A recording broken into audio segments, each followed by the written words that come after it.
നെയ്യ് കഴിക്കാൻ പോണതിൻ്റെ രണ്ടാമത്തെ ദിവസമാണ് കേട്ടോ ഒന്ന്. അപ്പോൾ രാവിലെ തന്നെ ഞാനും അതും കൂടിയിട്ടാണ് അമ്പലത്തിൽ പോണത്. അപ്പോൾ ജിഷ്ണേൻ്റെ ബുള്ളറ്റുമേ കേട്ടോ പോണത്.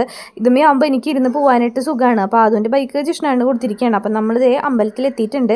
അപ്പോൾ ഈ ഒരു ഫ്രോക്ക് ഇടുമ്പോൾ എല്ലാവരും ചോദിക്കും ഇതിൻ്റെ ലിങ്ക് ഉണ്ടോ ചോദിച്ചിരുന്നത്. നല്ല ഉടുപ്പാണ് കേട്ടോ. ഒരു 1000 രൂപ എന്തോ ആണ് വന്നിരിക്കുന്നത്. ഞാൻ മിന്ത്രയെന്നായിരുന്നു മേടിച്ചിട്ടുണ്ടായിരുന്നത്. അപ്പോൾ ലിങ്ക് വേണ്ടവർ കമൻറ്റ് ചെയ്താൽ മതി കേട്ടോ. ഇതുവരെ ചായ ഇളകുകയോ അല്ലെങ്കിൽ ചുരുങ്ങുകയോ അങ്ങനെ ഒന്നും ഉണ്ടായിട്ടില്ല കേട്ടോ. 1 വർഷം എന്തോ ആയിട്ടുണ്ട് കേട്ടോ ഞാൻ ഈ ഉടുപ്പ് മേടിച്ചിട്ട്. അപ്പോൾ ഇവിടെ എത്തിയപ്പോൾ അതിൻ്റെ നക്ഷത്രവും വൃക്ഷവും ഞാൻ ഇതേ കാണിച്ചു കൊടുക്കാട്ടോ കേട്ടോ. നെയ്യൊക്കെ കഴിച്ച് തൊഴുത് കഴിഞ്ഞാൽ നമ്മളതേ വീട്ടിൽ പോകാനായിട്ട് ഇറങ്ങണം. അപ്പോൾ അതിനെ നോക്കി ഞാൻ എന്തോ കോഷ്ടി കാണിക്കുന്നുണ്ട്.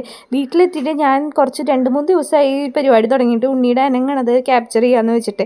പക്ഷേ ക്യാമറ ഓണാക്കി കഴിഞ്ഞാൽ കുട്ടി അനങ്ങില്ല കേട്ടോ. അപ്പോൾ അതും കുറേ നോക്കി അനക്കാനായിട്ട്, പക്ഷേ നടന്നില്ല.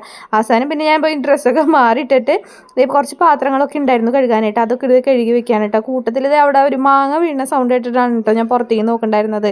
അപ്പോൾ അതേ പാത്രങ്ങളൊക്കെ കഴുകി വെച്ച് കഴിഞ്ഞിട്ട് അടുക്കളയിൽ വന്നപ്പോൾ അമ്മ ഇന്ന് രാവിലത്തേക്ക് സേമിയ ഉപ്പുമാവായിരുന്നു കേട്ടോ ഉണ്ടാക്കിയിട്ടുണ്ടായിരുന്നത്. അപ്പം ഞാൻ വന്ന് എന്നെ കണ്ടപ്പോൾ തന്നെ അമ്മ അവിടെ നിന്ന് വേഗം പോവുകയാണ് കേട്ടോ ചെയ്യുന്നത്. ഇളക്കിയിട്ടിട്ട് ഇപ്പോൾ ഒരു പോക്ക് കൂട്ടാളിതേ പോയി. ഒന്നും കൂടി ഒന്ന് സേമിയ വേവാനുണ്ടായിരുന്നു കേട്ടോ. അപ്പോൾ അത് സിമ്മിലിട്ട് വെച്ചിരിക്കുകയാണ്. അത് നോക്കിയപ്പോൾ അമ്മ ഇവിടെ വന്നിരുന്ന് വർത്താനം പറഞ്ഞിരിക്കുന്നുണ്ട് കേട്ടോ. അപ്പോൾ ഞാൻ വന്നിട്ട് അത് ഒന്നുകൂടി ഇളക്കിയിട്ട് കഴിഞ്ഞപ്പോൾ വെള്ളമൊക്കെ ഒന്ന് വലിഞ്ഞ് കിട്ടിയിട്ടുണ്ട്. അപ്പോഴാണ് എനിക്ക് തോന്നിയത് അതിൽ കുറച്ചുകൂടി നാളികേരം ഇട്ട് കഴിഞ്ഞാൽ അടിപൊളിയായിരിക്കുമല്ലോ എന്ന്. അപ്പം അമ്മ അടുത്ത് പറഞ്ഞപ്പോൾ അമ്മ വേഗം പോയി നാളികേരമൊക്കെ ചെറിയ കൊണ്ടുവന്നിട്ടുണ്ട്. അപ്പോൾ അതും കൂടി അതിൽ ഇട്ടിട്ടുണ്ട് കേട്ടോ. അപ്പോൾ ഇനി ആരെങ്കിലും സേമിയ ഉപ്പുമാവ് ഉണ്ടാക്കുമ്പോൾ ഇതുപോലെ നാളികേരം ഇട്ടൊന്ന് ട്രൈ ചെയ്ത് നോക്കിയുള്ളൂ കേട്ടോ. നല്ല ടേസ്റ്റാണ് ഉണ്ടാവുക.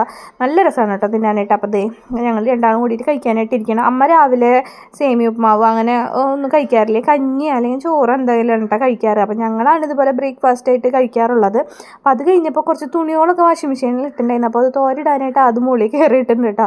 അപ്പോൾ ഇപ്പോൾ കുറച്ചായിട്ട് അത് തന്നെയാണ് തുണികളൊക്കെ മുകളിൽ കൊണ്ടുപോയി ഇടുക. അമ്മേനെ ഇനിയും കയറ്റിക്കാറില്ല. എനിക്കാണെങ്കിൽ ഇപ്പോൾ ബക്കറ്റ് എടുത്ത് പൊന്തിക്കാൻ പറ്റാത്തതുകൊണ്ട് തുണികളൊക്കെ ആരെങ്കിലും മുകളിൽ കൊണ്ടുവന്ന് വെച്ചെന്നാലാണെങ്കിൽ തോരിടാനായിട്ട് പറ്റുള്ളൂ കേട്ടോ.